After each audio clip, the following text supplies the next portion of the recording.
దమ్ముంటే okay TRS party వాళ్ళని right Dattatreya గారు ఇప్పుడు ఎక్కడైనా కూడా పద్ధతి ప్రణాళికలు ఉంటాయి. జీ తెలుగు ప్రేక్షకులకు రవికుమార్ గారు మీ దగ్గరకు వస్తాను. చెప్పండి సార్. మొత్తం మీద సొంత లాభం కోసం కట్టిన ప్రాజెక్టులు ఇవి. హరీష్ రావు గారు చాలా తెలివిమంతులు, తెలంగాణ హక్కుల్ని ఏపీకి రాసిచ్చి ఇప్పుడు మీరు డ్రామాలు చేస్తున్నారనేది కాంగ్రెస్ వాదన. ఫస్ట్ ఆఫ్ ఆల్ మీకు ప్యానెల్లో ఉన్నటువంటి పెద్దలకు గుడ్ మార్నింగ్ అండి. ఎందుకంటే తెలంగాణ రాష్ట్రంలో ఉన్నటువంటి నీటి వనరుల మీద, భౌగోళిక పరిస్థితుల మీద కాంగ్రెస్ పార్టీ నాయకులకు అవగాహన ఉంటే ఆనందపడే వాళ్ళం, సంతోషపడే వాళ్ళం.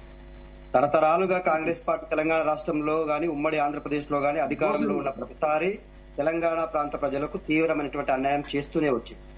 కాళేశ్వరం ప్రాజెక్టు కంటే ముందు ఇవాళ హరీష్ రావు గారు చాలా స్పష్టంగా మాట్లాడిన అంశం ఏంటంటే, ఇవాళ శ్రీశైలం డ్యామ్ లో 596 అడుగుల ఎత్తులో నీళ్లు ప్రవహిస్తున్నప్పటికీ ఎందుకు మీరు ఇవాళ కల్వకుర్తి ప్రాజెక్టును సంబంధించినటువంటి లిఫ్ట్ ఇరిగేషన్ కు గేట్లు వదలట్లేరు, లేకపోతే మోటార్లు ఆన్ చేయట్లేదనేటువంటిది ప్రధానమైనటువంటి అంశం. ఇవాళ రమేష్ గారు మాట్లాడుతూ మీకు గోదావరి నది ఎన్ని కిలోమీటర్లు తెలంగాణ ప్రాంతంలో ప్రవహిస్తుందో ఐడియా ఉందా అండి? మొత్తం తెలంగాణ ప్రాంతం గోదావరి నది యొక్క ప్రవాహం. Let me finish. ఇప్పుడు నేను అడిగిన ప్రతి ప్రశ్నను మీరు రాసుకోండి, మధ్యలో డిస్టర్బ్ చేయొద్దు, రాసుకొని ఆన్సర్ చేయండి. 1465 కిలోమీటర్లు ప్రవహిస్తున్న గోదావరి నది తెలంగాణ ప్రాంతానికి వచ్చేసరికి 750 కిలోమీటర్లు ప్రవహిస్తుంది. మనం కాళేశ్వరం ప్రాజెక్టు గురించి మాట్లాడుతూ ఉన్నాం, ఇవాళ మేడిగడ్డ యొక్క అంశం గురించి మాట్లాడుతూ ఉన్నాం. మీరు మాట్లాడారు కాబట్టి నేను మీకు జవాబు చెప్తా ఉన్నా.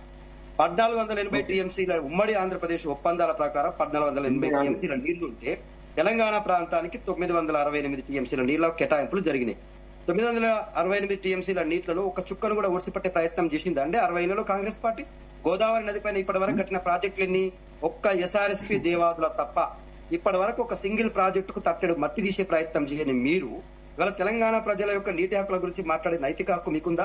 60 సంవత్సరాలుగా తెలంగాణ ప్రజలను నీటి కోసలకు, నీటి కష్టాలకు, రైతుల వైపు తొంగి చూడని, పొలాలలో అన్ని ఎండిపోతుంటే బారులు పాడినటువంటి పొలాల వైపు నీళ్లు తరలించేటువంటి ప్రయత్నం కేసీఆర్ గారి నాయకత్వంలో బీఆర్ఎస్ పార్టీ చేస్తే ఇవాళ మీరు ఏదో మాట్లాడుతున్నారు. తుమ్మిడిహెట్టు వద్ద కడతాం అన్నటువంటి ప్రాజెక్టు విషయంలో ఎన్ని అడ్డంకులు ఎదురైనాయి, ఎన్ని మీటర్ల ఎత్తులో ప్రాజెక్టు కట్టాల్సి ఉంటే భౌగోళికంగా ఇంతకుముందు వెంకటరమణ గారు చెప్పినట్టుగా తెలంగాణ ప్రాంతం భౌగోళికంగా సముద్ర మట్టానికి 600 మీటర్ల ఎత్తులో ఉండడం వల్ల ఏ ప్రాజెక్ట్ అయినా కూడా, ఏ నది అయినా కూడా ఒడిసి పడుతుంది. దాన్ని ఒకే దగ్గర కడితే డ్యామ్ ఒక్క రోజులో కూలిపోయే అవకాశం ఉంటుంది.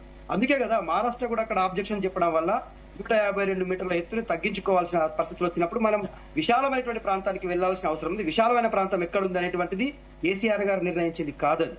మీకు తెలిసి ఉంటే తెలుసు, మనకు సిడబ్ల్యూసి రాసుకోండి, ప్రశ్నలు రాసుకోండి. నేను చెప్తున్న ప్రతి అంశాన్ని రాసుకొని సమాధానం చెప్పే ప్రయత్నం చేయండి. జలశక్తి శాఖ కావచ్చు, ఏదైతే వ్యాప్కోస్ అనేటువంటి సంస్థ, జలశక్తి శాఖకు సిడబ్ల్యూసీకి అనుబంధమైనటువంటి సంస్థ నిర్ణయించినటువంటి ప్రాంతంలో మేడిగడ్డ ప్రాంతంలో కట్టేటువంటి ప్రయత్నం చేసినాం.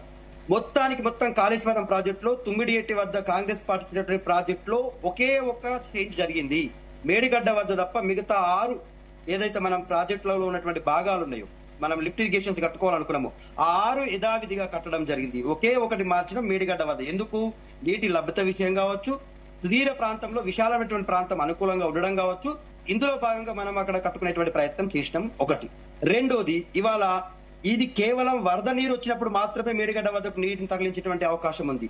వరద నీరు రానప్పుడు వర్షాద్వారం ద్వారా కాకుండా జనరల్ గా ప్రవహించే నీరు మాత్రం ఈ 6 బ్లాక్స్ ఏవైతే ఉన్నాయో 6 బ్లాక్స్ ద్వారా నిర్మాణంలో నీళ్లు వెళ్లే ప్రయత్నం జరిగింది. ఇవాళ మేము కట్టినటువంటి ప్రాజెక్టు కాళేశ్వరం అనేటువంటిది మీరు అవగాహన లేక మాట్లాడుతూ ఉన్నారు. మేడిగడ్డ బ్యారేజ్ వద్ద సామర్థ్యం 16 టీఎంసీలు, హైయెస్ట్ టీఎంసీలు స్టోర్ అయ్యేది మేడిగడ్డ వద్ద. అన్నారం వద్ద 10 టీఎంసీలు, సుందిల వద్ద 8 టీఎంసీలు, మేడారం రిజర్వాయర్ వద్ద 0.17, మల్కపేట రిజర్వాయర్ వద్ద 3 టీఎంసీలు, అనంతగిరి వద్ద 3.5, రంగనాయక వద్ద 3 టీఎంసీలు, మల్లన సాగర్ వద్ద 50 టీఎంసీలు. ఇవాళ మనం మేడిగడ్డ వద్ద ఒకవేళ ఈ ప్రాజెక్టు కట్టుకొని ఉండకపోయి ఉంటే మల్లన సాగర్ కు 50 టీఎంసీలు అనేటువంటి ఆలోచన లేదు. మీరు తుమ్మిడిహెట్టి వద్ద కట్టి ఉంటే ఇవాళ హైదరాబాద్ నగరానికి, పారిశ్రామిక రంగానికి కావచ్చు, హైదరాబాద్ ప్రజలకు తాగునీటికి కావచ్చు, ఇవాళ 50 టీఎంసీలు మల్లన సాగర్ ద్వారానే మనం తరలించుకుంటా ఉన్నాం. ఒక నిమిషం సార్, నేను సబ్మిషన్ చేసి వాళ్ళకి మీరు ఇవ్వండి. తెలంగాణ ప్రాంతంలో నీటి హక్కుల విషయంలో పార్టీలు వేరైనా మనం ప్రాంతాలు ఒకటే ప్రాంతంలో నివసిస్తున్నాం కాబట్టి మన ప్రాంత నీటి హక్కుల విషయంలో మీకు అవగాహన ఉంటే అవగాహనతో మాట్లాడే ప్రయత్నం చేయండి.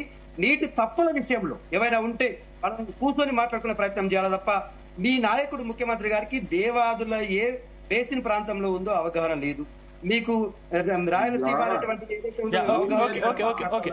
3000 టీఎంసీలలో 1000 టీఎంసీలు మాకు ఇచ్చేసి మిగతా తీసుకుంటారని Yeah. వేగ్ గా మాట్లాడుతా ఉన్నారు.